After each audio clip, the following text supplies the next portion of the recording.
పితా పుత్ర పవిత్రాత్మ నామమున ఆమేన్. ఈనాటి దేవుని మాట మత్తయి శుభవార్త 13వ అధ్యాయం 24వ వచనముల వాక్యములు మనము చూస్తూ ఉన్నాం. కూతగాండ్రి యజమాని వద్దకు వచ్చి అడుగుతున్నారట, అయ్యా, నీవు నీ పొలములు అన్ని మంచి విత్తనములే చల్లితివి కదా, కలుపు మొక్కలు ఎచ్చట నుండి వచ్చితివి, కలుపు మొక్కలు ఎక్కడి నుండి వచ్చాయి అని అడుగుతూ ఉన్నారట. ప్రభుని నమ్మినటువంటి బిడ్డలారా, ఈనాటి వాక్యము యేసు ప్రభువు మరి ఒకసారి ఒక ఉపమానమును చెబుతూ ఉండటమును గురించి మనము ధ్యానము చేస్తూ ఉన్నాం. మత్తయి శుభవార్త 13వ అధ్యాయములో 24వ వచనం ఈనాటి సువిశేషం ప్రారంభములో వాక్యం ఇలా చెబుతుంది. యేసు తన శిష్యులకు మరి యొక్క ఉపమానమును ఈ రీతిగా చెప్పనారంభించాను. ఏ ఉపమానమయ్యా అంటే, పరలోక రాజ్యము ఇట్లున్నది. ఒక రైతు తన పొలములో మంచి విత్తనములను చల్లెను. దేవుని నమ్మినటువంటి బిడ్డలారా, ఈరోజు పరలోక రాజ్యము ఎట్లా ఉంటది అనేటటువంటి విషయమును గురించి యేసు ప్రభు బోధిస్తూ ఉన్నారు. ఆ ఉపమానములో ప్రభు చెబుతున్నటువంటి మాటలు ఏమిటంటే, ఒక రైతట పొలములో విత్తనాలు చల్లాడు.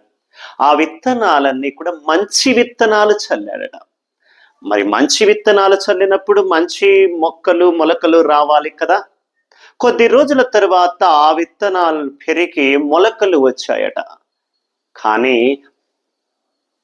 గోధుమ మొలకలతో పాటు కలుపు మొలకలు కూడా వచ్చాయి. ఇవి చూసినటువంటి ఆ యొక్క పని చేసేటటువంటి వారు యజమానిని అడుగుతున్నారట, రైతుని అడుగుతున్నారు, అయ్యా, నువ్వు పొలములో అన్ని మంచి విత్తనాలే చల్లావు కదా, ఇలా కలుపు మొక్కలు ఎక్కడి నుండి వచ్చాయి అని అడుగుతూ ఉంటే, అప్పుడు రైతు అంటూ ఉన్నాడు, ఇది శత్రువు చేసిన పని, ఇది శత్రువు చేసిన పని అంటూ ఉంటే, అప్పుడు ఆ పని వాళ్ళు, అయ్యా, అయితే మమ్మల్ని ఆ కలుపు మొలకలు తీసేయమంటావా అని అడుగుతుంటే, అందుకు రైతు, వద్దు, ఇప్పుడే తీయవద్దు, ఇప్పుడే కదా మొలకలు వస్తున్నాయి. మీరు కలుపు మొక్కలు తీయటానికని వెళ్ళి అవి ఎదగకుండా చిన్నప్పుడే అలాగే తీసివేస్తే మీకు కలుపు మొక్కేదో మంచి మొక్కేదో తెలియక గోధుమ మొక్కను కూడా మంచి మొలకను కూడా తీసివేస్తారేం. అందుకని ఆ రెండింటిని ఎదగనివ్వండి. ఇంకా కొంచెం పెద్దగా ఎదిగిన తరువాత అప్పుడు మనకి మంచి మొక్కేదో, గోధుమ మొక్కేదో, కలుపు మొక్కేదో తెలుస్తుంది కదా, అప్పుడు ఈ కలుపు మొక్కలను తీసివేద్దాం, అప్పటి వరకు రెండింటిని ఎదగనివ్వండి అంటున్నాడు. దేవుని నమ్మినటువంటి బిడ్డలారా, ఈ వాక్యము చాలా స్పష్టముగా ఈరోజు మనకి సమాజమును గూర్చి, ప్రపంచమును గూర్చి, దేవుని యొక్క పరలోక రాజ్యం ఎలా ఉండబోతుందన్న విషయమును గూర్చి పూర్తిగా చాలా చక్కగా ప్రభు యొక్క ఉపమానము ద్వారా, ఈ కథ ద్వారా మనకి వివరిస్తున్నారు. మరి మనకు ఇచ్చేటటువంటి సందేశం ఏంటయ్యా అంటే, చాలా సార్లు మనకు వచ్చేటటువంటి ఆ యొక్క ఆలోచన, చాలా సార్లు అండి మనలో అనేక మందికి ఈ యొక్క ప్రశ్న తలెత్తుతుంది, ఈ ఆలోచన వస్తుంది, ఎందుకు దేవుడు చెడ్డవారిని శిక్షించకుండా అలాగే అలౌ చేస్తున్నాడు, అలాగే వదిలేస్తున్నాడు? ఎందుకు దేవుడు చెడ్డవారిని ఫ్రీగా వదిలేస్తున్నాడు? మరి మంచిగా ఉండేటటువంటి మాకు మంచిగా జీవించాలని జీవిస్తూ, మంచిగా ఉండటం కోసం మేము అన్ని త్యాగాలు చేస్తూ మంచి జీవితము జీవించడానికి ప్రయత్నము చేస్తున్నాం. కానీ మాకన్నా ఎక్కువగా చెడ్డవారు ఇంకా ఎదుగుతున్నారు, ఇంకా ప్రయోజకులు అవుతున్నారు. దేవుడు వాళ్ళని మాత్రం శిక్షించట్లా, వాళ్ళని మాత్రం ఏం చెయ్యట్లా, వాళ్ళు ఇంకా గొప్పగా దీవించబడుతున్నారు ఎందుకు అని అనేక సార్లు నాకు కూడా చాలాసార్లు అనిపించిందండి. మనం ఎంత మంచిగా బ్రతికినా ఏం ప్రయోజనం? మనకన్నా మంచిగా చెడు ఆలోచనలతో, కుళ్ళు, కుట్రలతో, దుష్ట ఆలోచనలు చేసేవాళ్ళు బాగుంటున్నారు, సంతోషంగా ఉన్నారు, బాగా ఎదుగుతున్నారు కదా! అని నాకు కూడా చాలాసార్లు అనిపించిందండి. ఈరోజు ఈ ఉపమానం, ఈ కథ మనందరికీ కూడా సమాధానం చెబుతుంది. మనలో ఇలా ఆలోచించి, ఇలా ప్రశ్నించేటటువంటి అనుమానం వచ్చిన ప్రతి ఒక్కరికి ఈరోజు ఈ ఉపమానం, ఈ కథ ఒక సందేశముగా ప్రభు మనకు అందిస్తున్నారండి. ఏమంటున్నాడు ప్రభు? పరలోక రాజ్యం ఎట్లా ఉన్నదట? ఒక రైతు పొలములో మంచి విత్తనాలు చల్లినట్లుగా, అంటే సృష్టిని సృష్టించినప్పుడు ఈ భూమి మీద జీవరాశులను, జంతువులను, మనుషులను ప్రభు సృష్టించినప్పుడట అంతా మంచే సృష్టించాడట.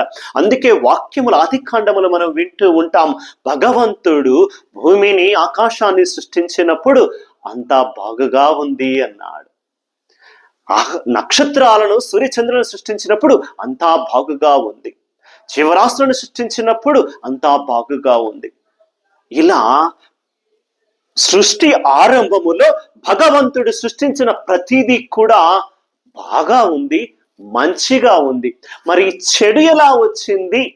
చెడు మనుషులు ఎలా వచ్చారయ్యా అంటే, దేవుడు అంటున్నాడు, ఆ రైతు దగ్గరికి పనివారు వచ్చి అడిగినప్పుడు, కలుపు మొక్కలు ఎలా వచ్చాయ్యా? నువ్వన్నీ మంచి మొక్కలే, మంచి విత్తనాలే చల్లావు కదా అంటున్నప్పుడు, ఇది శత్రువు చేసిన, దుష్టుడు చేసినటువంటి పని వలన, దుష్టపు ఆలోచనలు కలిగినటువంటి సాతానుడు చేసిన పని వలన సమాజములో కానీ, లోకములో కానీ, భగవంతుడు మంచిగా సృష్టించినటువంటి ఈ సృష్టిలోకి చెడు అనేది ప్రవేశించిందండి.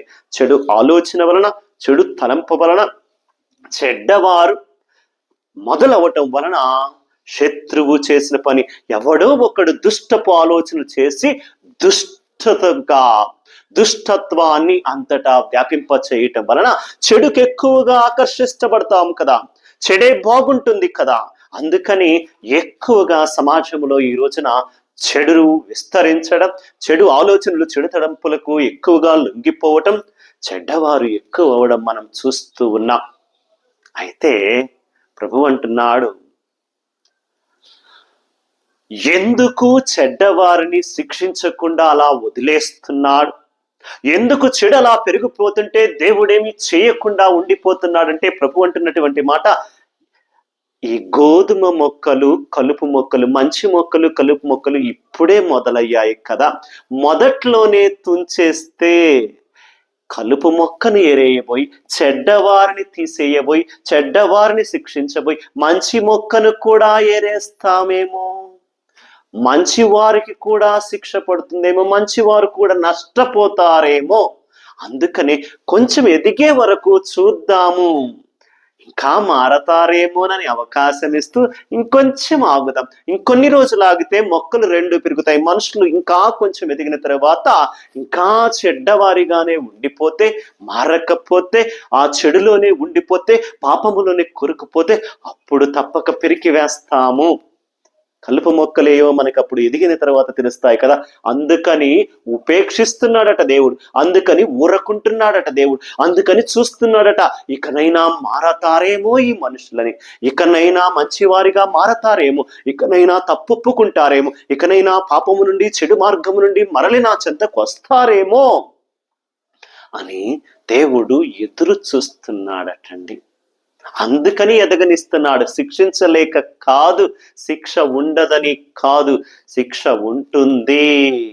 సమయం వచ్చినప్పుడు, పాపము పండినప్పుడు తప్పకుండా వారు తగినటువంటి శిక్షను అనుభవిస్తారు. అందుకే వాక్యములో ప్రభు చెబుతున్నటువంటి మాట ఈరోజు పనివారితో అంటున్నారు, రెండిటిని ఎదగనివ్వండి, బాగా ఎదిగిన తర్వాత పండిన పంటను కోయటానికి వెళ్ళినప్పుడు అప్పుడు మనకి కలుపు గింజలు, కలుపు మొక్కలేవో తృప్తిగా తెలుస్తాయి, పూర్తిగా తెలుస్తాయి. అప్పుడు నేను కోతగాండ్రతో చెబుతాను, ముందుగా కలుపు మొక్కలను ఏరి పీకి పడేసి అగ్నిగుండములో వేయండి, మంటలలో వేసి కాల్చి వేయండి అని చెప్తూ అప్పుడు గోధుమ గింజలను వేరి నా గిడ్డంగులలో దాయండి అంటాను. చెడ్డవారిని, పాపులను, దుష్టత్వము కలిగిన వారిని, దుష్టులను అప్పుడు నేను ఎదిగిన తరువాత, పాపము పండిన తరువాత, పండు పండినట్లుగా పాపము పండిన తరువాత తప్పనిసరిగా వాళ్ళని ఏరి అగ్నిలో కాల్చివేయబడతారు. మంచి వారిని నా గిడ్డంగులలో, మంచి గోధుమలను మంచి గింజలను నా గిడ్డంగులో, నా రాజ్యములో, నా పరలోక రాజ్యములో నాతో పాటు ఉండేటట్లుగా నా చెంతన ఉంచుకుంటానని ప్రభు ఈ రోజున వాక్యము ద్వారా, ఈ యొక్క ఉపమానము ద్వారా, ఈ చిన్న కథ ద్వారా చాలా చక్కగా చెబుతున్నాడు. రైతు ఏ విధముగా పొలములో మంచి విత్తనాలు చల్లినా చెడు మొక్కలు వస్తాయో ఆ రెండింటిని బాగా ఎదగనిచ్చి, ఎదిగిన తరువాత కలుపు మొక్కలను గుర్తించి ఎలా పెరికి వేస్తాడో ప్రభువు కూడా మంచి వాళ్ళను చెడ్డ వాళ్ళను అలా ఎదగనిస్తున్నాడు. పూర్తిగా పండిన తరువాత అప్పుడు ఆ కలుపు మొక్కల వంటి చెడును, వినాశనాన్ని, దుష్టత్వాన్ని, పాపాన్ని పెరికివేసి అగ్నిలో కాల్చివేస్తానంటూ ఒక హెచ్చరిక ఇస్తూ మంచి వారిని, మంచిగా జీవించే వారిని, నన్ను నమ్మినటువంటి వారిని, నా యందు నమ్మకముతో విశ్వాసముతో జీవిస్తున్నటువంటి వారిని, నేను చెప్పినటువంటి మాట ప్రకారం, వాక్యం ప్రకారం జీవిస్తున్నటువంటి మిమ్ము మాత్రం నాతో పాటుగా నా రాజ్యములో చేర్చుకుంటాను. నా దైవరాజ్యంలో స్థానము మీదే బిడ్డలారా. అందుకని మీరు బాధపడొద్దు, భయపడొద్దు. ఇప్పుడే ఒకవేళ వాళ్ళకి వినాశనం తీసుకురావడానికి ఒక ఊర్లో ఒక 10 మంది చెడ్డవారు ఉన్నారని చెప్పి వారి నాశనము చేయడానికి ప్రయత్నం చేస్తే, ఊరిలో ఉన్న మంచి వాళ్ళు ఊరు మీదకి అగ్నిని తీసుకొచ్చారనుకోండి, ఊరిలో ఉన్న మంచి వారికి కూడా ఆపద కలుగుతుంది, నష్టం కలుగుతుంది. కాబట్టి ఆ 10 మంది కోసం ఊరిని నాశనము చేయలేక, ఊరిలో ఉన్నటువంటి ఒకరు మంచి వారున్నా, ఒక 10 మంది మంచి వారున్నా, ఆ 10 మంది మంచి వారి కోసం ఊరిని నాశనము చేయకుండా ప్రభు కాపాడుతున్నాడట. అందుకోసమే చెడును, చెడ్డవారిని, పాపులను, దుష్టులను, దుష్టత్వాలని, దుష్టపు పనులు చేసేటటువంటి వాళ్ళని కూడా ఎందుకు ఉపేక్షిస్తున్నాడయ్యా అంటే సమయము కోసం. వాళ్ళు బాగా పరిపక్వత చెంది పాపములో పండినప్పుడు మాత్రం తప్పనిసరిగా తగిన శిక్ష ఉంటుంది. మంచివారలారా, మంచి జీవితము జీవించే వారలారా, దేవుని నమ్ముకున్నటువంటి వారలారా, విశ్వాసముతో జీవిస్తున్నటువంటి వారలారా, యేసయ్య బిడ్డలుగా జీవిస్తున్నటువంటి వారలారా, మీరు భయపడొద్దు, బాధపడొద్దు. వారు కొద్ది కాలం మాత్రమే సంతోషముగా ఉంటారు, కానీ నిత్యము ఆనందంగా నా రాజ్యములో నిత్య జీవితాన్ని పొందుకుని నిత్యము సంతోషముగా ఉండేది మాత్రం చివరికి మీరే. చివరికి మంచే గెలుస్తుంది. కాబట్టి చెడు వైపు వెళ్ళకండి, చెడు ఆలోచనలు చేయకండి. చెడ్డవారిని చూచి మీరు బాధపడిపోతూ ఎందుకు దేవుడు వారిని శిక్షించట్లేదు అని బాధపడవద్దు.